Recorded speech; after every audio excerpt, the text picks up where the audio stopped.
Hello friends, எல்லாருக்கும் வணக்கம். ரீசெண்டாக பார்த்தீங்கன்னா அந்த இபிஎஸ் 95 பென்ஷன் சம்மந்தமாக சிபிடி மீட்டிங்கில் எந்த ஒரு அப்டேட்டும் தரலை. ஆனால் இது சம்மந்தமாக ஒரு சின்ன தகவல் ஒன்று கசிஞ்சிருக்கு.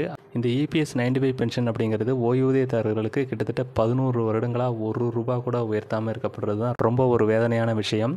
இந்த இபிஎஸ் 95 பென்ஷனை உயர்த்தணும்னா அதுக்கான ஊதிய உச்சவரம்பு அப்படிங்கிறத உயர்த்த வேண்டியது ரொம்ப ஒரு முக்கியமான விஷயம். இப்போது அது சம்மந்தமாக தான் ஒரு முக்கியமான தகவலானது கசிஞ்சிருக்கு. கூடிய விரைவில் இது சம்மந்தமாக அப்டேட் வரும் அப்படின்னு நம்பப்பட்டுக்கிட்டு இருக்கு. இபிஎஃப்ஓவை பொறுத்த வரைக்கும் இப்போ வரைக்கும் அந்த ஊதிய உச்சவரம்பு அப்படிங்கிறது 15,000 அப்படிங்கிற மாதிரி தான் இருந்துகிட்டு இருக்கு. இந்த இபிஎஸ் 95 பென்ஷன் இபிஎஃப் அமௌண்ட் எல்லாமே அதுக்குள்ளே தான் பிடிக்கப்படுது. இது வரைக்கும் இபிஎஃப்போட இந்த ஓய்வூதியத்திற்கான ஊதிய உச்சவரம்பு அப்படிங்கிறது 15,000 இருந்துகிட்டு இருக்கு. ஓய்வூதியத்துக்கான இந்த ஊதிய உச்சவரம்பை 15,000 25,000 உயர்த்தலாம் அப்படிங்கிற மாதிரியான பேச்சுவார்த்தை நடந்துகிட்டு இருக்கிறதா ஒரு தகவலானது கிடைச்சிருக்கு.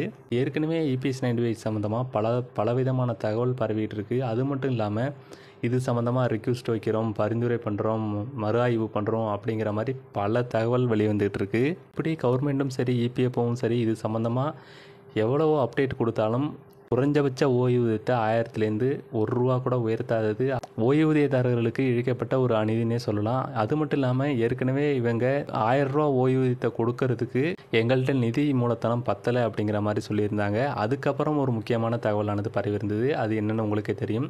இபிஎஃப்ஓ உறுப்பினர்கள்ட்டேருந்து அந்த பிடிக்கப்படுற அந்த வருமானத்திலேருந்து வர்ற அந்த நிதி மூலதனத்திலேருந்து வரக்கூடிய அந்த வட்டி வருமானமே பல ஆயிரம் கோடி இருக்குது. அதில் பாதி தொகையை கூட இபிஎஃப் பென்ஷன்தாரர்களுக்கு ஓய்வூதியமாக வழங்கப்படலை அப்படிங்கிற மாதிரி ஜான் பிரிட்டாஸ் அவர்கள் சொல்லியிருந்தாங்க.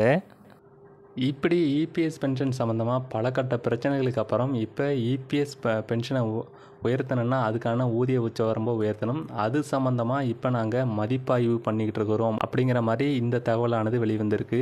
இந்த மதிப்பாய்வு எதுக்கு அப்படின்னு பார்த்தீங்கன்னா அந்த ஊதிய உச்சவரம்பை 15,000 25,000 உயர்த்தணும். அப்படி உயர்த்துகிற பட்சத்தில் தான் இந்த குறைஞ்சபட்ச பென்ஷனை 1000 எவ்வளவு இன்க்ரீஸ் பண்ண முடியுமோ அந்த அளவுக்கு இன்க்ரீஸ் பண்ணுவாங்க.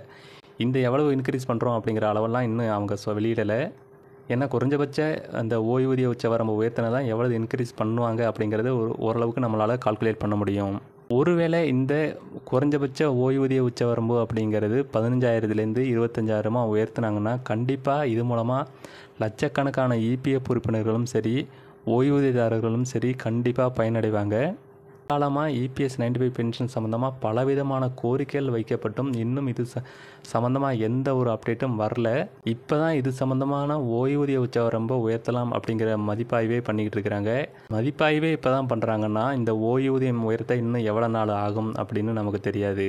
இந்த ஓய்வூதிய உச்சவரம்பு 15,000 25,000 உயர்த்தலாம் அப்படிங்கிற மாதிரி தான் மதிப்பாய்வு நடந்துக்கிட்டு இருக்கு. இந்த ஊதிய உச்சவரம்பை எவ்வளவு உயர்த்தலாம் அப்படிங்கிறத கமெண்டில் சொல்லுங்கள். அது மட்டும் இல்லாமல் இந்த இன்ஃபர்மேஷன் யூஸ்ஃபுல்லாக இருந்ததுன்னா வீடியோக்கு லைக் கொடுத்துட்டு மறக்காமல் நம்மளோட சேனலை சப்ஸ்கிரைப் பண்ணிவிடுங்க.